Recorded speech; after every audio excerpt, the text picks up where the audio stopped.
ओम श्री गणेशाय नमः। ओम श्री परमात्मने नमः। सभी गीता प्रेमी साधकों को सादर प्रणाम के साथ जय श्री कृष्ण। पूर्व श्लोक में अभ्यास और वैराग्य द्वारा मन के निग्रह की बात कहकर अब आगे के श्लोक में भगवान ध्यान योग की प्राप्ति में अन्वय व्यतिरिक्त से अपना मत बताते हैं। अध्याय 6 श्लोक क्रमांक 36।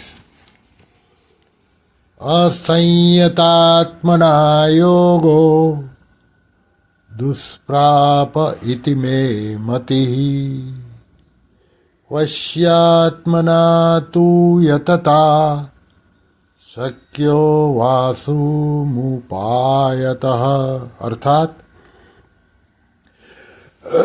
जिसका मन पूरा वश में नहीं है उसके द्वारा योग प्राप्त होना कठिन है, परंतु उपाय पूर्वक यत्न करने वाले तथा वश में किए हुए मन वाले साधक को योग प्राप्त हो सकता है, ऐसा मेरा मत है। ये श्लोक परम श्रद्धेय स्वामी रामसुखदास जी ने अपने ग्रंथ साधक संजीवनी में इस प्रकार समझाया है। असंयतात्मना योगो दुष्प्राप।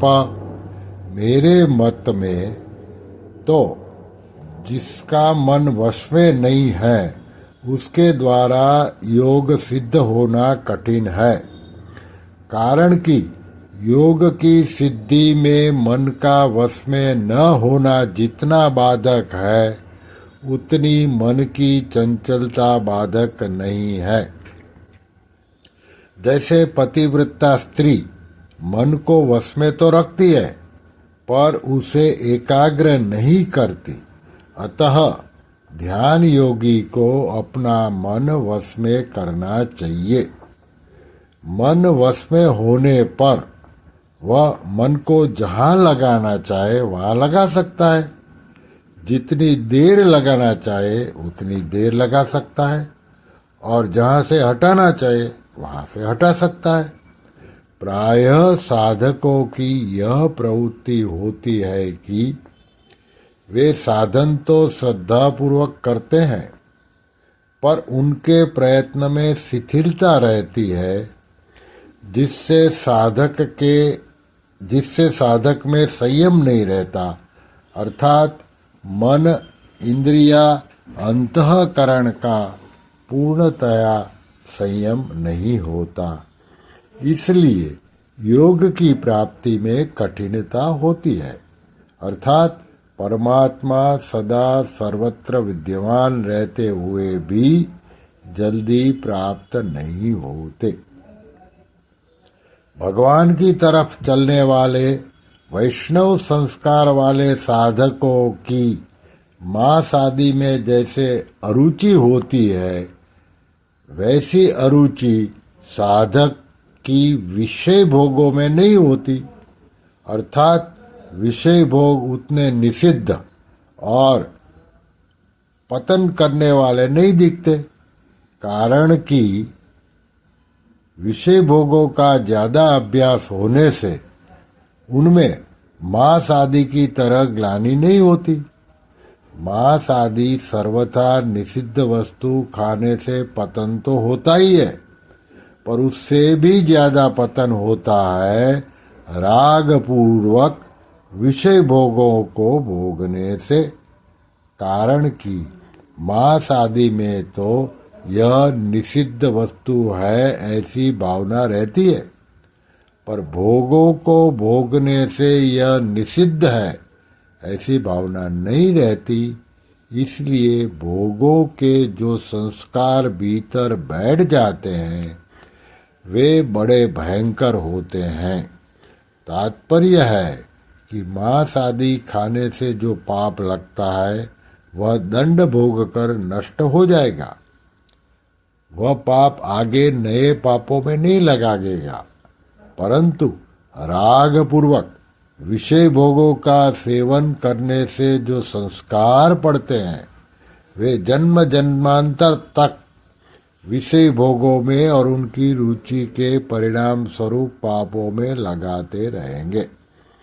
तात्पर्य है कि साधक के अंतःकरण में विषय भोगों की रुचि रहने के कारण ही वह संयतात्मा नहीं हो सकता, मन इंद्रियों को अपने वश में नहीं कर पाता। इसलिए उसको योग की प्राप्ति में अर्थात ध्यान योग की सिद्धि में कठिनता होती है। फिर है वश्यात्मना तु यतता शक्यो वाप्तुमुपायतः, परंतु जो तत्परता पूर्वक साधन में लगा हुआ है अर्थात जो ध्यान योग की सिद्धि के लिए ध्यान योग के उपयोगी आहार विहार, सोना जागना आदि उपायों का अर्थात नियमों का नियत रूप से और दृढ़ता पूर्वक पालन करता है और जिसका मन सर्वथा वश में है, ऐसे वश्यात्मा साधक के द्वारा योग प्राप्त किया जा सकता है, अर्थात उसको ध्यान योग की सिद्धि मिल सकती है, ऐसा मेरा मत है। इति मे मति ही। वश्यात्मा होने का उपाय है सबसे पहले अपने आप को यह समझे कि मैं भोगी नहीं हूँ, मैं जिज्ञासा हूँ, तो केवल तत्व को जानना ही मेरा काम है। मैं भगवान का हूँ, तो केवल भगवान के अर्पित होना ही मेरा काम है। मैं सेवक हूँ, तो केवल सेवा करना ही मेरा काम है। किसी से कुछ भी चाहना मेरा काम नहीं है।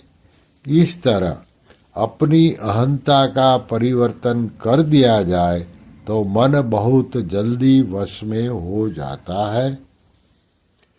जब मन शुद्ध हो जाता है तब वह स्वतः वश में हो जाता है। मन में उत्पत्ति विनाशशील वस्तुओं का राग रहना ही मन की अशुद्धि है। जब साधक का एक परमात्मा प्राप्ति का दृढ़ उद्देश्य हो जाता है तब उत्पत्ति विनाशशील वस्तुओं का राग हट जाता है और मन शुद्ध हो जाता है। व्यवहार में साधक यह सावधानी रखे कि कभी किसी अंश में पराया हक न आ जाए, क्योंकि पराया हक लेने से मन अशुद्ध हो जाता है। कहीं नौकरी मजदूरी करे तो जितने पैसे मिलते हैं उससे अधिक काम करे। व्यापार करे तो वस्तु का तोल नाप या गिनती औरों की अपेक्षा ज्यादा भले ही हो जाए पर कम न हो। मजदूर आदि को पैसे दे तो उसके काम जितने पैसे बनते हो उससे कुछ अधिक पैसे दे। इस प्रकार व्यवहार करने से मन शुद्ध हो जाता है। श्री कृष्ण शरणं मम, श्री कृष्ण शरणं मम, श्री कृष्ण शरणं मम। ओम श्री कृष्णार्पणमस्तु।